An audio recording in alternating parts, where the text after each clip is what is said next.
Buenos días. Gracias a la organización por invitarme al Congreso para poder hablar de lo que llevo trabajando muchos años, en lo que considero que además los compañeros de atención primaria tienen una labor muy importante que realizar.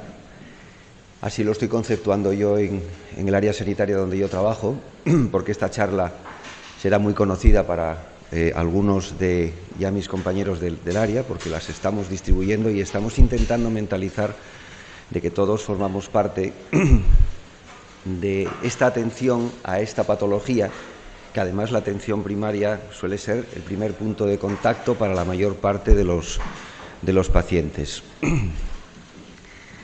Siempre las enfermedades, y mucho más estas, pues tienen una forma de actuar contra ellas y se considera muy importante atajar estas infecciones, educar a la población, todo ello además con la finalidad de prevenir otras más importantes como el VIH, cuyos tratamientos, a pesar de los buenos resultados que nos están dando, no permite que haya una cura definitiva para esta infección. Por tanto, la Organización Mundial de la Salud recomienda conceder alta prioridad a elaborar programas encaminados hacia esta meta, pero por lo menos en nuestro entorno, hablamos a nivel nacional, no está ocurriendo por igual en todas las comunidades autónomas.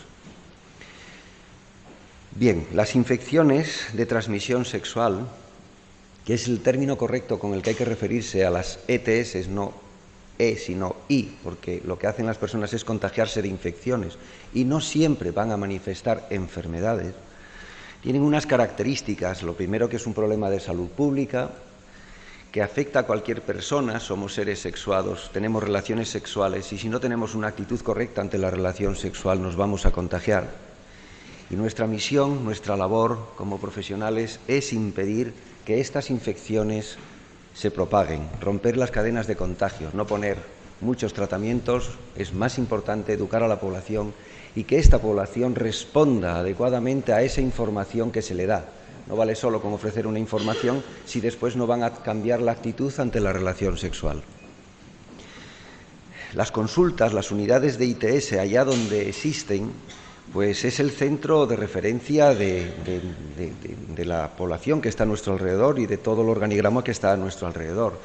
Recibimos pacientes de nuestros compañeros, recibimos pacientes de las farmacias, recibimos pacientes de ONGs y debemos de dar respuesta a lo que nos están pidiendo. Por tanto, son centros que están destinados a atender a la población que demanden esos servicios, pero son centros de referencia y apoyo para nuestros compañeros, para otro personal sanitario, y también debemos de estar atentos a las nuevas modas, a las nuevas tendencias, porque las infecciones de transmisión sexual pues algunas veces van por modas, como apareció en su día el linfogranuloma venéreo, como apareció hace ya muchos años el VIH, como apareció ahora la hepatitis C, que ya se considera una infección de transmisión sexual, sobre todo en homosexuales, para dar una respuesta a estas nuevas situaciones. Por simplificarlo de alguna forma, por lo menos yo es lo que hago en mi consulta, hay que descartar una infección de transmisión sexual cuando se produzca esta situación, una práctica de riesgo. La práctica de riesgo es relación sexual sin preservativo, pero además tiene que tener una clínica sugestiva de infección, porque muchas son las personas que tienen relaciones sexuales sin preservativo y muchas son las que vienen a consulta diciendo quiero saber si tengo una infección, pero no tienen ninguna clínica y por tanto, como veremos a continuación, es muy importante la historia clínica. Tendremos que estar enfocados en esa historia clínica para saber qué debemos de explorar, qué pruebas debemos de pedir. Por tanto, este ítem de práctica de riesgo más clínica sugestiva es fundamental para empezar a iniciar un estudio. Por tanto, la historia clínica, como os decía, es muy importante. El problema de la historia clínica en las ITS es que, por decirlo de una forma muy sencilla, hay que tener un poco de mano izquierda para preguntar, saber preguntar, cuándo preguntar y sobre qué preguntar. Hay muchos modelos de historias clínicas, pero muchas veces las preguntas que hay que hacer son, bueno, pues afectan o atentan contra la intimidad del paciente de una forma muy clara y hay que saber hacerlas y hay que saber cuándo hacerlas, pero son necesarias para saber qué actitud tiene ante la relación sexual, dónde están los problemas o dónde pueden estar para la exploración posterior lo que vayamos a pedir o lo que vayamos a hacer, ¿vale? Por tanto, la exploración va a estar dirigida por esa historia clínica y según donde nos haya dicho, según la actitud que tenga ante la relación sexual, pues vamos a explorar una, otra, o dos o tres zonas diferentes. Por ejemplo, y ya os adelanto, porque para muchos de vosotros será muy normal, pero hay otras personas que, por ejemplo, los homosexuales no saben cómo preguntarle. Primero hay que saber qué es un homosexual y hacer una pregunta de forma directa puede ser un poco complejo, pero una vez que sabemos ya que es una persona que tiene relaciones homosexuales, hombre que tiene sexo con hombre, la pregunta siguiente es preguntarle si es activo o pasivo. Eso nos está diciendo si vamos a recoger muestras a nivel uretral, a nivel rectal o incluso si hace sexo oral a nivel faríngeo. Bien, para llegar a ese diagnóstico, después de una exploración determinada, ya vamos a necesitar primero de un entorno, que es camilla ginecológica, porque hay que ver a mujeres, que es medios de iluminación y de magnificación de imagen. Algunas veces son lesiones elementales en la piel, pero bueno, pues hay que verlas y hay que saber interpretarlas, que hay que tener además los métodos adecuados y que hay que hacer además, en el caso sobre todo de la mujer, pues una exploración ginecológica básica y para tomar las muestras. Bien, en los medios de recogida y los medios de transporte yo voy a poner los que utilizo, pero ya adelanto que para hacerlo debe de haber una relación directa con el microbiólogo y con el servicio de microbiología, porque son ellos los que nos van a decir, estos son los medios que tenemos, estas son las pruebas que vamos a hacer para llegar a diferentes diagnósticos. Primero tenemos la toma de exudados, que si os fijáis, sobre todo por esta, es una toma fina, es una torunda fina, que es con la que hay que hacer las tomas uretrales de varón. No podéis hacer las tomas uretrales de varón con una torunda gruesa, porque aparte de que no podéis, haréis mucho daño. Los diferentes medios que veis aquí, este es el medio Roirón para tricomonas, este era el medio que teníamos antes para el diagnóstico de micoplasmas genitales y este era el medio que teníamos de la LCR para la clamidia y después un medio general. En el caso de la mujer también teníamos el medio Roirón, el medio de diagnóstico de clamidias, la torunda gruesa para medio general y hacíamos también una citología con la espátula de aire y el cristal. Pero hoy en día, como vamos a ver, porque es parte importante de la charla, necesitamos tener a nuestro alcance medios como este que os pongo aquí, con torunda gruesa para mujer, con torunda fina para varón, porque hoy en día la amplificación de ácidos nucleicos y las PCR son las que predominan en los diagnósticos de las enfermedades infecciosas. Las infecciones de transmisión sexual tienen una serie de características. Hay microorganismos que son de cultivo no difícil, imposible para la práctica diaria. Muchas veces hay muy pocos microorganismos, muy pocas bacterias, si no las tocamos para un cultivo general no conseguiremos diagnosticarlas. Algunas veces son muchas las infecciones que hay y, por supuesto, como decía, hay que buscar nuevos patógenos algunas veces y, bueno, pues para esto necesitamos medios diferentes y no los medios convencionales de cultivo. Por eso aparece el diagnóstico molecular, que lo que más les interesa además a los microbiólogos siempre es una elevada especificidad, una elevada sensibilidad en cualquier prueba que tenga. Y esto nos lo permite hacer la amplificación de ácidos nucleicos. Por ejemplo, en el gonococo, el cultivo del gonococo, pues por supuesto tiene también unas ventajas que no va a tener la amplificación de ácidos nucleicos, la PCR, pero fijaros, es mucho más sensible que cultivo, es que con que cojamos un trozo de gonococo, que no sea una estructura completa, ya lo podemos diagnosticar. Entonces, como pone aquí, detecta organismos no viables, no hay problemas de transporte. Un gonococo, si lo queremos cultivar en Taller Martin, necesitamos un medio de transporte eficaz, una estufa, y que no se nos muera el gonococo, como hacíamos antes. Entonces se pueden hacer a diferentes niveles las tomas y bueno, pues se puede hacer incluso en orina, sobre todo en varones. En mujeres no es válida la orina, la amplificación de ácidos nucleicos para las mujeres y el gonococo no nos vale. También en la toma diaria que hacemos PCR para gonococo, pero seguimos haciendo una toma para cultivo general, para que después el laboratorio decida lo que hacer, porque el cultivo es fundamental para esta bacteria en concreto, que tiene unos mecanismos de resistencia muy especiales, que aparecen gonococos cada vez más resistentes. Actualmente el tratamiento con ceftriaxona y acitromicina ya ha sido superado por un gonococo que además pues fue en Ibiza donde se diagnosticó y salió en todos los medios de comunicación. Por tanto, el gonococo, todos los gonococos que vemos y que veis seguro vosotros en vuestros centros de salud, los servicios de microbiología los envían al Centro Nacional de Majadahonda para tipificarlos y saber cuál es la situación de respuesta a antibióticos. Esto solo se puede hacer con cultivo. Con la amplificación de ácidos nucleicos o la PCR no se podría hacer. Por tanto, como veis, no todo son ventajas en las PCRs. La clamidia solo se diagnostica por PCR. Antes era el ECR, ahora es una PCR. Después veremos qué PCR estamos utilizando nosotros. Pero es muy sensible, es muy raro que exista un falso negativo y bueno, incluso la clamidia, que muchas veces es asintomática, pues puede diagnosticarla y puede ponerla en evidencia a pesar de que las personas no detecten ningún síntoma. Lo más curioso de la PCR es para este microorganismo, esta bacteria, el Mycoplasma genitalius, es imposible cultivarlo. Este hombre, Taylor Robinson, fue el primero que lo aisló. Este microorganismo además es muy característico porque no tiene pared bacteriana, tiene muy pocos genes, pero produce uretritis en el varón. Y no habría forma. Antes había leucocitos polimorfonucleares y cuando no había ningún otro aislamiento sospechábamos que Mycoplasma genitalium podía ser el responsable de la uretritis. Antes, porque ahora ya tenemos con la PCR la posibilidad de diagnosticarlo. Otra característica del Mycoplasma genitalium es que bueno, pues fue la primera bacteria, el primer ser vivo que se sintetizó de nuevo en el laboratorio y quien lo hizo pues fue Craig Venter, que es el responsable del genoma humano y todo esto. Trichomona vaginalis. No es una bacteria, no es un virus, es un protozoo, por tanto es una infestación de transmisión sexual. Aquí el acrónimo ITS también es útil porque, igual que infecciones de transmisión sexual, nos sirve también para infestaciones de transmisión sexual. La tricomona se puede recoger en una muestra y con un microscopio la podemos ver. Eso no lo va a hacer nadie en la consulta habitual. También se puede en el medio roirón, aquel medio de color amarillo, se puede una sola tricomona que depositemos en aquel medio, al día siguiente hay un montón de tricomonas y es muy fácil de detectar para microbiología, pero la podemos detectar con amplificación de ácidos nucleicos con PCR y es mucho más sensible que el cultivo. Un trozo de tricomona nos puede poner sobre la pista de que esta persona está contagiada. La sífilis. La sífilis es de diagnóstico serológico y tenemos que seguir viéndola así, como diagnóstico serológico. Pero bueno, hoy en día se puede también, y pues veréis que tenemos ya, por lo menos nosotros tenemos una prueba que nos puede detectar Treponema pallidum en la consulta habitual. Por tanto, también tenemos amplificación de ácidos nucleicos para estudio de úlceras que nos puede poner encima de la mesa un diagnóstico de sífilis, además de las técnicas de pruebas serológicas, treponémicas y no treponémicas.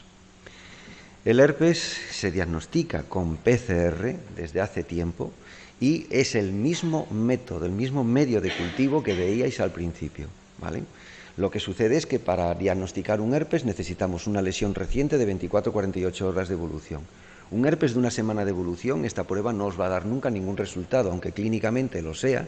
La historia clínica nos dice que una persona tiene un herpes genital. Si queréis confirmar un diagnóstico, debéis de utilizar esta prueba de PCR de amplificación de ácidos nucleicos en las primeras 24-48 horas del brote, para lo cual hay que invitar al paciente a acudir a consulta después de una sospecha por historia clínica, acudir a consulta cuando tenga un brote o una sospecha de brote. Será la única forma de diagnosticar herpes genital. El VIH es de diagnóstico serológico, pero las técnicas de amplificación de ácidos nucleicos se están utilizando para, veis aquí, infección congénita, cribado banco de sangre, que porque tiene mayor sensibilidad, y sobre todo para la carga viral y para saber si el tratamiento que están poniendo es útil. El virus de papiloma humano es el que primero tuvo una PCR y el que primero diagnosticábamos con las técnicas de amplificación. Bueno, pues esta técnica lo único que nos vino a decir es que hay muchísima gente contagiada y ahora con una PCR los podemos poner de manifiesto, porque la infección por el virus del papiloma humano es la infección de transmisión sexual más frecuente, sea en sus formas clínicas, en forma de condilomas o verrugas, o en sus formas subclínicas, portadores asintomáticos. El 80% de la población sexualmente activa va a tener contacto con virus de papiloma en algún momento de la vida, o sea que significa que esto es un problema muy serio y la PCR tiene una implicación, tiene una característica. La PCR diseñada para virus de papiloma está diseñada para el endocervix de la mujer, pero está haciéndose en otras muchas zonas anatómicas y bueno, pues cuando nos da positivo sabemos que esa persona es portadora de virus de papiloma. Después hay que explicar qué consecuencias tiene eso. Por tanto, ya tenemos una historia clínica, una exploración y además con un diagnóstico, con microbiología o con serología, llegamos a un tratamiento. En el tratamiento de las infecciones de transmisión sexual es importante la búsqueda de contactos y el tratamiento de las parejas sexuales. Si veis una infección de transmisión sexual hay que tratar a esa persona y a su pareja o parejas sexuales. Otras veces debemos de derivarlas, en medicina interna seguimos derivando los VIH, a ginecología las displasias por VPH. Debemos de hacer declaración epidemiológica, en mi caso la declaración epidemiológica la hace el servicio de microbiología para no duplicar las declaraciones, pero con todo esto hacemos estudio, como decía, de tendencias, sabemos qué modas de infecciones de transmisión sexual están ocurriendo. Esta es la PCR múltiple que estamos utilizando todos los días para diagnosticar estos 7 microorganismos, en que hay uno de ellos que es el Ureaplasma parvum, que después te pone el laboratorio especie no patógena. Yo les digo que lo quiten, pero siguen poniéndolo porque, bueno, si es una especie no patógena, la utilizan sobre todo en el laboratorio porque cuando hay dudas con Ureaplasma urealyticum, Mycoplasma genitalium o Mycoplasma hominis, nos lo puede aclarar Ureaplasma parvum, o lo pueden aclarar a los microbiólogos para darnos un sentido diagnóstico a la prueba. Estos 7 microorganismos, o estos 6 microorganismos, son básicos para las infecciones de transmisión sexual, para las uretritis, sobre todo en el varón. Pero es que además, y esto ya es más avanzado, estas pruebas son caras, y eso es una de las limitaciones que tienen los laboratorios, pero cuando veis una úlcera genital, una herida a nivel genital, tenemos una PCR que nos puede hacer diagnóstico de herpes, de virus de varicela zoster, de treponema pallidum, de citomegalovirus, que no tiene mucha trascendencia, de Haemophilus ducreis, que vamos a ver muy pocos en nuestro entorno, pero que una úlcera que no sabéis qué está pasando con ella, igual es el Haemophilus el responsable, o del linfogranuloma venéreo que hemos tenido, antes más que ahora, muchos casos, sobre todo de personas que vienen de otros países. Y las úlceras genitales antes no había forma de estudiarlas porque los cultivos eran daban muy pocos resultados. Pues ahora tenemos una PCR que nos puede hacer diagnóstico de úlcera genital, aunque ya os adelanto que cuando habléis con vuestros microbiólogos dirán, esto es muy caro, esto hay que racionalizarlo, pero existe y nos ayudará mucho en el diagnóstico, ¿vale? Bueno, por tanto, las características del diagnóstico molecular en las ITS es que se pueden utilizar muestras no invasivas, recoger una muestra de orina que no es invasivo y no hace daño sobre todo al varón y puede ser útil para el diagnóstico. Escasa cantidad de microorganismos podemos diagnosticar, va a detectar microorganismos que si no de otra forma sería imposible saber que esta persona tiene esta infección. No hay problemas de transporte al laboratorio desde el punto de recogida, por tanto mejora los métodos de cultivo tradicional, mayor sensibilidad y mayor especificidad. Se puede tipificar ciertos tipos de patógenos, sobre todo virus de papiloma, entre virus oncógenos y no oncógenos, o puede detectar mecanismos de resistencia en el virus del herpes simple, que no las hay. Los vires siguen siendo útiles, el aciclovir, fanciclovir y valaciclovir, pero sobre todo para el VIH es muy importante para la gente que está haciendo tratamientos, pues saber qué resistencias hay, y para eso van a utilizar las técnicas de amplificación de ácidos nucleicos. Esto, por ejemplo, es un esquema de lo que es la unidad de ITS de Gijón. En Asturias tenemos la gran suerte de tener 2 unidades de ITS y las 2 están trabajando dentro de los servicios de dermatología. En otros sitios no dependen de servicios de dermatología, incluso hay microbiólogos haciendo ITS. Bueno, pues está un poco todo, cada sitio se hace, pero el caso es hacerlo y que vosotros tuvierais un sitio de apoyo para mandar a estas personas. ¿Vale? Pues hicimos 1.400 estudios, diagnosticamos 1.388 procesos. Aquí tenéis una relación de diferentes diagnósticos de infección de transmisión sexual, de herpes genitales, la infección virus de papiloma, por supuesto, los 600 diagnósticos son por PCR, la mayor parte de ellos, algunos también por condilomas y demás. Veis, por ejemplo, cómo no vemos pediculosis, porque ahora mismo la moda de la depilación de la zona genital pues hace imposible que veamos pediculosis. Pero sobre todo vemos sífilis, seguimos viendo por desgracia VIH y sobre todo lo vemos en homosexuales, donde la cantidad de infecciones de transmisión sexual es totalmente diferente, son casos aparte. Los homosexuales estamos trabajando con ellos de una forma un poco especial y a pesar de que estamos insistiendo no somos capaces de detectar de detener las infecciones que se están produciendo entre ellos, sobre todo sífilis. Yo nunca veía reinfecciones por sífilis y ahora veo reinfecciones por sífilis sobre todo en homosexuales. Aquí son aislamientos de laboratorio. Bueno, pues en el año 18 vimos 45 gonococias, tricomoniasis, vimos, en el varón es muy difícil ver una tricomona, pero la PCR nos ayuda a ver a estas estas infecciones.